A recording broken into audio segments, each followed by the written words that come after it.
ઉત્તર ભારતમાં હિમવર્ષા બાદ ગુજરાતમાં ફરી ઠંડીમાં વધારો જોવા મળી રહ્યો છે।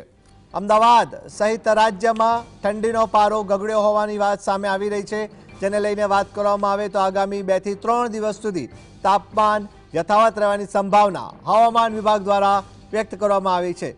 સતત ઠંડીનું પ્રમાણ વધતું જોવા મળી રહ્યું છે।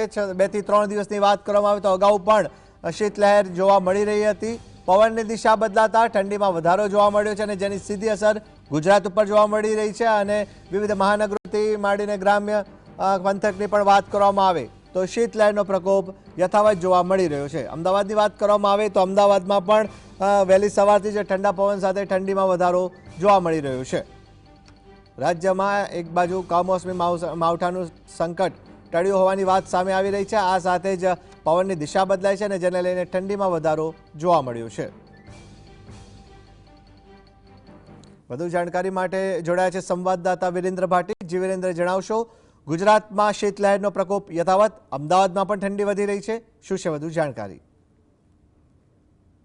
કે અમદાવાદની અંદર વહેલી સવારથી જ ઠંડીનો પ્રકોપ છે તે જોવા મળી રહ્યો છે, પરંતુ કામેશ, જો વિગતવાર વાત કરવામાં આવે તો જમ્મુ કાશ્મીર હોય કે હિમાચલ પ્રદેશ હોય, તે તમામ જે આઉટ ઓફ સ્ટેટની જે જગ્યાઓ છે તેની અંદર હિમવર્ષા છે તે જોવા મળી હતી। ગઈકાલે મોડી રાતથી જ જમ્મુ કાશ્મીર અને હિમાચલ પ્રદેશની અંદર હિમવર્ષાનો મારો છે તે ચાલ્યો છે અને તેની અંદર જે ઘણા ખરા નીચાણવાળા વિસ્તારો, એટલે કે હિમાચલ પ્રદેશની અંદર જે નીચાણવાળા વિસ્તારો આવેલા છે તેની અંદર વહેલી સવારથી વરસાદનું પણ પ્રમાણ છે તે જોવા મળ્યું છે।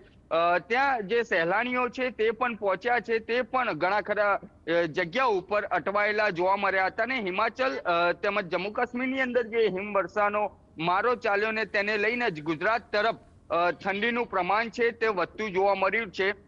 વહેલી સવારે પણ અમદાવાદ શહેરની અંદર ઠંડી ખૂબ જ વધુ જોવા મળી હતી, કારણ કે 16 થી 17 ડિગ્રી જેટલું તાપમાન છે તે જોવા મળ્યું છે। એટલે કે કહી શકાય કે ગુજરાતની અંદર તાપમાનમાં ઘટાડો છે તે જોવા મળી રહ્યો છે। વહેલી સવારથી ઠંડો પવન છે તે પણ ચાલી રહ્યો છે। જે વહેલી સવારે સ્કૂલ, કોલેજ તેમજ વહેલી ઓફિસે જતા જે લોકો હોય છે તેમને પણ ઠંડીનો સામનો છે તે કરવો પડી રહ્યો છે। ગુજરાતની જો વાત કરવામાં આવે તો ગુજરાતની અંદર નલિયામાં પણ 13 થી 14 ડિગ્રી જેટલું તાપમાન છે તે વહેલી સવારે જોવા મળી રહ્યું હતું। અત્યારે સવારના 9 ને 10 જેટલો સમય થયો છે, પરંતુ 9 વાગ્યા ને 10 મિનિટ જેટલો જે સમય વીત્યો છે, છતાં પણ ઠંડો પવન છે તે અત્યારે જોવા મળી રહ્યો છે। તેની સાથે સાથે રિવરફ્રન્ટ હોય કે એસજી હાઈવે હોય, તે તમામ જગ્યાઓ પર અમદાવાદ વાસીઓ છે તે વોકિંગ માટે નીકળતા હોય છે, તેની અંદર પણ નહિવતતા છે તે આજે જોવા મળી રહી હતી।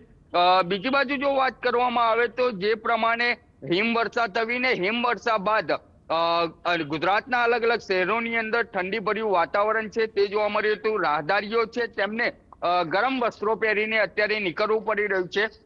જે ઠંડુ વાતાવરણ કહી શકાય, કારણ કે અમદાવાદની અંદર જે પ્રમાણે તાપમાનમાં ઘટાડો થયો છે તેને લઈને નાના બાળકો હોય કે વૃદ્ધ લોકો હોય, તેમની તબિયતની પણ સાર સંભાળ છે તે રાખવી ખૂબ જરૂરી બની રહેતી હોય છે, કારણ કે આ તાપમાનની અંદર નાના બાળકો અને વૃદ્ધોને બીમાર પડી શકે તેવી શક્યતાઓ છે તે સેવવામાં આવતી હોય છે।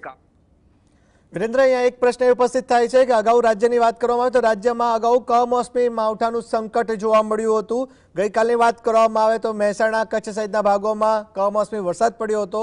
હવે ક્યાંક એવો અહેવાલ સામે આવી રહ્યો છે કે આ સંકટ ટળ્યું છે, પરંતુ હજી ઠંડીનું જોર ક્યાં સુધી યથાવત રહે તેવી સંભાવના છે? બિલકુલ થી કામેશ, કે જે પ્રમાણે વાત સામે આવી રહી હતી કે 2 દિવસથી જે કમોસમી વરસાદ એટલે કે માવઠું અલગ અલગ જિલ્લાઓની અંદર જોવા મળી રહ્યું હતું, તેની સાથે સાથે તેવી પણ વાત સામે આવી હતી કે માવઠાની શરૂઆત છે તે ભર શિયાળાની અંદર જોવા મળી રહી છે, પરંતુ અત્યારે જે વાત સામે આવી રહી છે તેની જો વાત કરવામાં આવે કામેશ, તો જે માવઠું છે તે થઈ શકે તેવું નથી અત્યારે। તેની સાથે સાથે જે ઠંડુ વાતાવરણ છે, ઠંડીનો અહેસાસ, કારણ કે ગુલાબી ઠંડી અત્યારે પડી રહી છે।